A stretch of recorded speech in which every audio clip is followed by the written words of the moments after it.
მოგესალმებით მეგობრებო, YouTube არხზე გზაშენია, დაგიბრუნდით ისევ ჩვენი სუპერ ტესტით და დღეს ჩვენ გადაცემაში გვეყოლება BMW M3-ის ისტორიაში ყველაზე უფრო გაყიდვადი მოდელი, რომელიც არის BMW M3 G80. დღეს ასევე გვექნება 150 ლიტრის სუპერის გათამაშება ვისოლისგან. პირობები არის შემდეგი, კომენტარებში დაწერეთ რა მანქანის გატესვას ისურვებთ შემდეგ გადაცემაში, აუცილებლად გამოიწერეთ არხი და შემთხვევითობის პრინციპით პროგრამა ამოარჩევს 3 გამარჯვებულს, რომელთაგანაც თითო მიიღებს 50 ლიტრ სუპერს.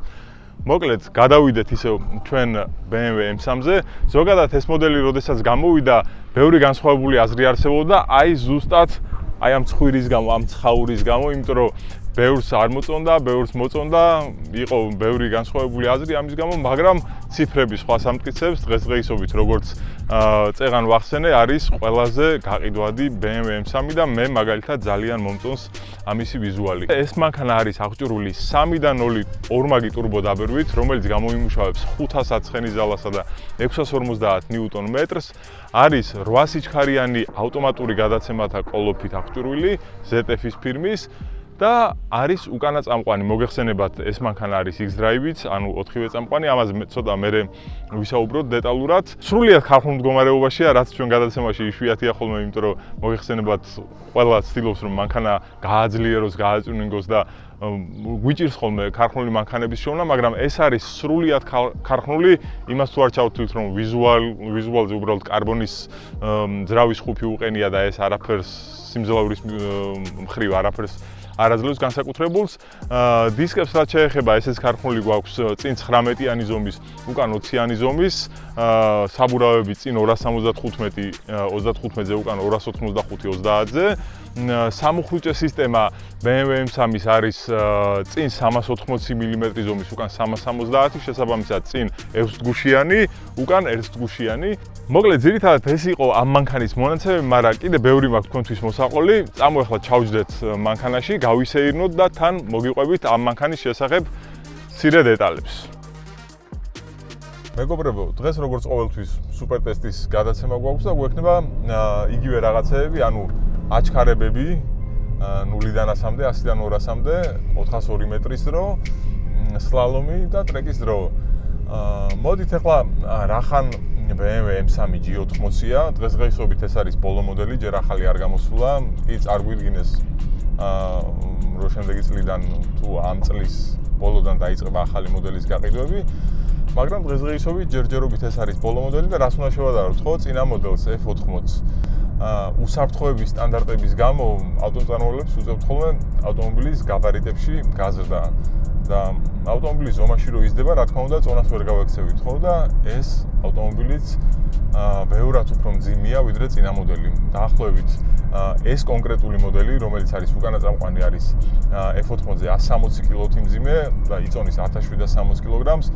ასევე ვახსენე მე, რომ ამ მოდელის 4-ვე წამყვანიც არსებობს, რომელიც არის კიდევ ამაზე 80 კილოთი მძიმე და დაახლოებით 1850 კილოგრამს იწონის და რა თქმა უნდა, ეს აისახება მანქანის სპორტულობაზე, ხო?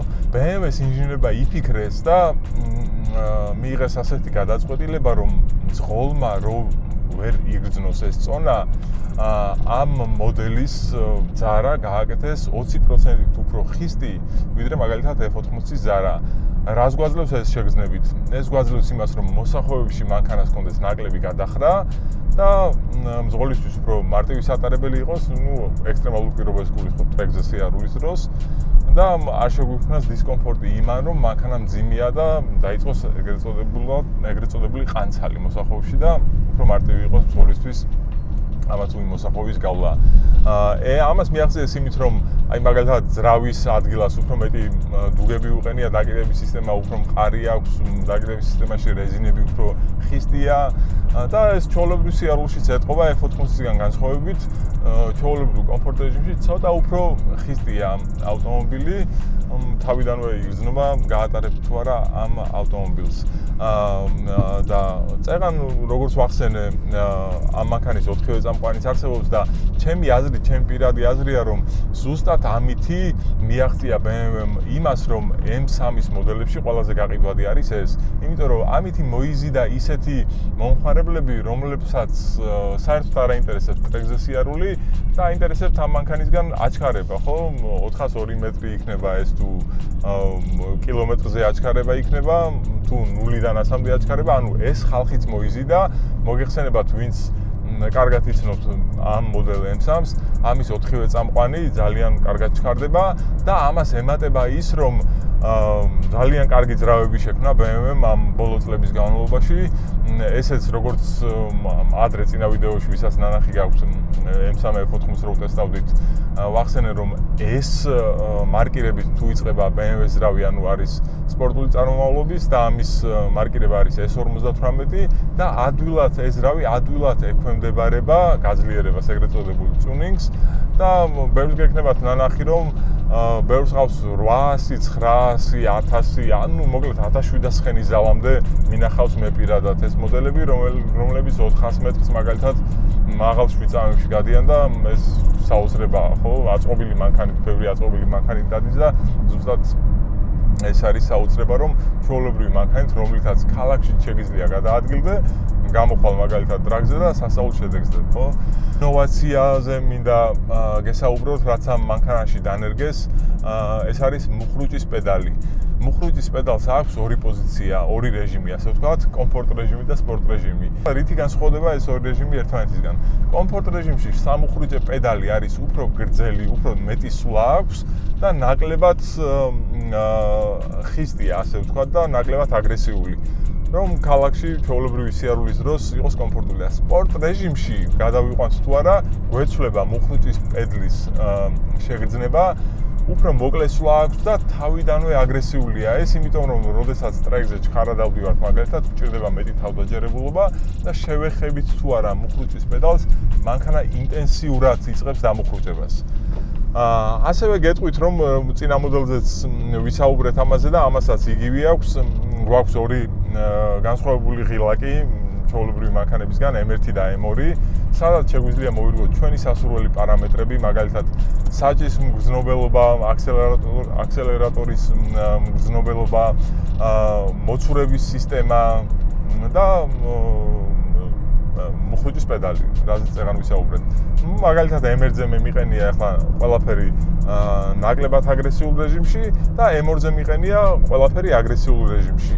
და ერთი ხელის დაჭერით უცებ გადადის ავტომობილი ჩვენ სასურველ რეჟიმში და შეგვიძლია ჩვენ ნებაზე ვატაროთ, ხო? ასევე გეტყვით იმას, რომ M3 მოდელებში არსებობს მექანიკური გადაცემათა კოლოფით ვარიანტი, რომელსაც აქვს ცოტა უფრო ნაკლები ცხენის ზალა, ამას როგორც ვთქვით, აქვს 500, მექანიკურ გადაცემათა კოლოფიან მანქანას აქვს 485 და ნიუტონიც 100-ით ნაკლები აქვს 550, ეს იმიტომ რომ მექანიკურ გადაცემათა კოლოფს აქვს გადაბმულობა, ეგრეთ წოდებული ცეპლენია, რაც ვერ უძლებს მაგალითად ბევრ დატვირთვებს და შეიძლება ადვილად გამოვიდეს მწყობრიდან. დღესდღეობით ისე დაიხვეწა ეს ავტომატური გადაცემათა კოლოფი, რომ სპორტულ აქტივობებში, როგორც არის ტრეკზე სიარული იქნება, ეს სლალომი იქნება თუ 402 მეტრზე აჩქარება, ავტომატური გადაცემათა კოლოფი ყოველთვის უფრო კარგ შედეგს დებს. მით უმეტეს ვიცით, რომ ეს ZF-ის გადაცემათა კოლოფი ძალიან დახვეწილია, როგორც მაგალითად პროგრამულად, როგორც ამ ძრავის კომპიუტერის გაძლიერება შეგვიძლია, ასევე შეგვიძლია გადაცემათა კოლოფის კომპიუტერის გაძლიერება პროგრამულად, რომ უფრო სწრაფად შესვალოს სიჩქარეები, როგორც ზემოთ, ასევე ქვემოთ და ეს გვაძლევს იმის საშუალებას, რომ თანამედროვე დროში ავტომატიკა სწრაფია ვიდრე მექანიკა, მაგრამ ნაკლებად ემოციური. ვისთვის როგორ ხო ეს პირად გემოვნებაზეა და ზოგი იმას ირჩევს, ზოგი ამას. ეხლა მოდი გადავიდეთ ჩვენ აჩქარებებზე.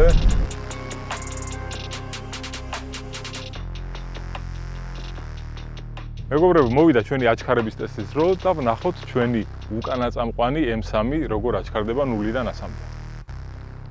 ნახოთ ახლა იმედია ლანჩი ჩაირთვება BMW-ს ლანჩზე.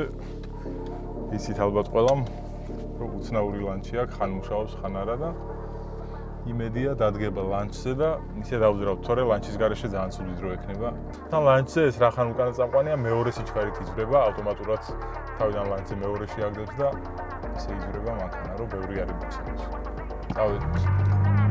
დადგა ლანჩზე, მომზადებით, წავედით.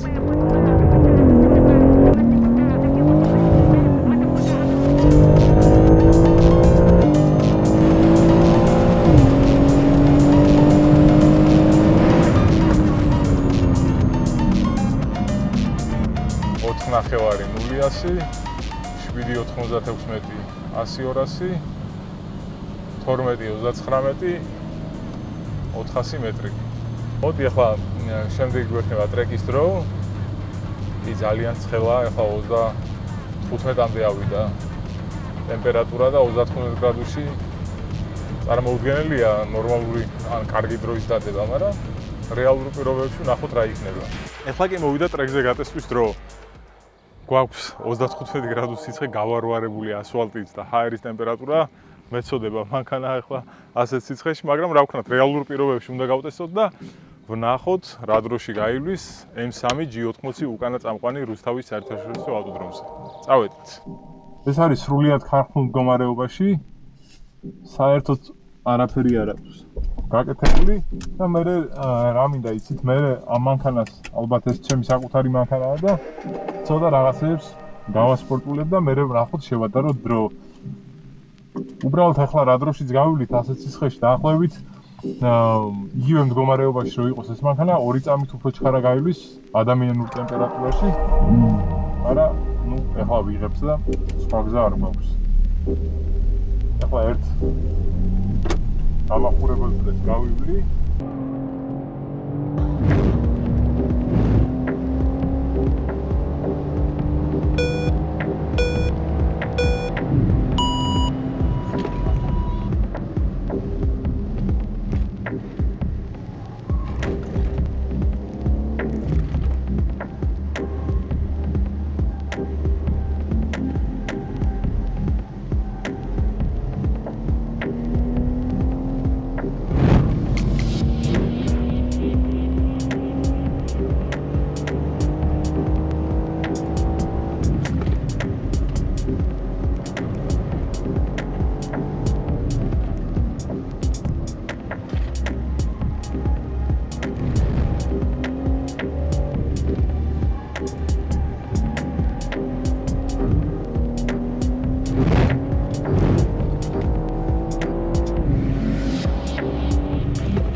მეგობრებო, ბოლო დისციპლინას დაგვჭა და მოვრჩევით ამ მანქანის წვალებას. აი, როგორც გითხარით, უკვე 36 გრადუსამდე ავიდა სიცხე, ძალიან ცხელა.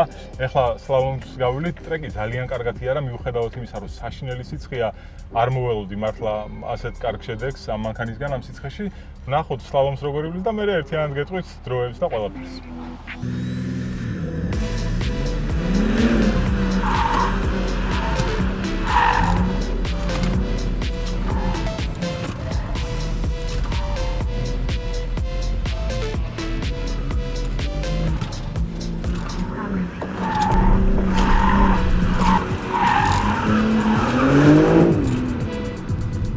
მეგობრებო, მოკლედ მოვრჩით დღევანდელ დღეს.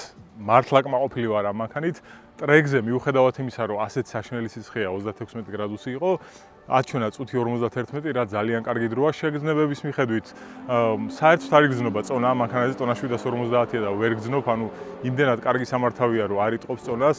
გამიკვირდა, როგორც გითხარით, სრულიად ქარხნულია ეს მანქანა და გამიკვირდა ის, რომ მუხრუჭმა თავისუფლად გაძლო, იმიტომ რომ წინა მოდელ BMW-ებს, M-ებს მაინც უჭირდა ხოლმე ტრეკზე 1 წრის გავლაც კი უჭირდა, როცა პროფესიონალი ზის ავტომობილზე და აქტიურად ხმარობს ისე, როგორც საჭიროა, სწორად ხმარობს მუხრუჭს, ყოველთვის უჭირს ხოლმე M-ის მოდელებზე, ამაზე გამიკვირდა, რომ გაუძლო ქარხნულმა მუხრუჭებმა.